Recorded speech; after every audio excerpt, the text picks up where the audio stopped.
ഇടുക്കി ചെറുതോണിയിൽ സാമ്പത്തിക ഇടപാടിനെ ചൊല്ലിയുള്ള തർക്കത്തെ തുടർന്ന് യുവാവിന് കുത്തേറ്റു. ഭൂമിയാംകുളം സ്വദേശി കണായാംകുന്നേൽ ജിൻസിനാണ് പരിക്കേറ്റത്. ആലപ്പുഴയിൽ നിന്നുള്ള 6 അംഗ സംഘമാണ് ആക്രമണം നടത്തിയത് എന്നറിയുന്നു. ജെയിനസ് രാജുണ്ട്. ജെയിൻ, എന്തായിരുന്നു ഈ ആക്രമണത്തിന് പിന്നിൽ?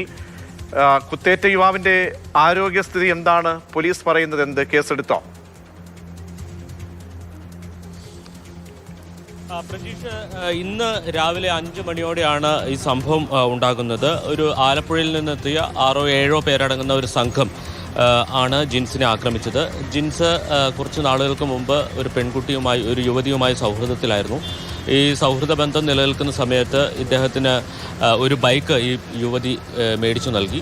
അതിനുശേഷം ഈ ബന്ധം തെറ്റിയപ്പോൾ ഈ വാഹനം തിരികെ നൽകണമെന്ന് ഈ യുവതി ആവശ്യപ്പെട്ടു. പലതവണ ആവശ്യപ്പെട്ടിട്ടും ഈ ജിൻസ് ഈ വാഹനം തിരികെ നൽകിയില്ല. ഇന്ന് പുലർച്ചെ ഈ യുവതി അടക്കമുള്ള സംഘം എത്തിയാണ് ഇത്തരത്തിൽ ജിൻസിനെ വീട്ടിൽ നിന്ന് വിളിച്ചിറക്കി ചോദ്യം ചെയ്തത് എന്നുള്ളതാണ് മനസ്സിലാക്കുന്നത്. അതിനുശേഷം ഈ കൂട്ടത്തിലുണ്ടായിരുന്ന ഒരാൾ കത്തി ഉപയോഗിച്ച് കുത്തുകയായിരുന്നു.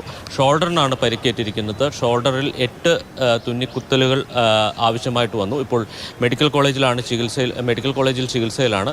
ഈ യുവതിയോടൊപ്പം ഉണ്ടായിരുന്ന സംഘം, യുവതിയോടൊപ്പം ഉണ്ടായിരുന്ന സംഘത്തെ പോലീസ് കസ്റ്റഡിയിലെടുത്തിട്ടുണ്ട്. അവരെ ഇപ്പോൾ എറണാകുളത്ത് നിന്നാണ് കസ്റ്റഡിയിലെടുത്തിരിക്കുന്നത്. ഇടുക്കിയിലേക്ക് എത്തിച്ചുകൊണ്ടിരിക്കുകയാണ്. അരമണിക്കൂറിനുള്ളിൽ ഇവരെ ഇടുക്കി പോലീസ് സ്റ്റേഷനിൽ എത്തിക്കും എന്നുള്ളതാണ് മനസ്സിലാക്കിയത്.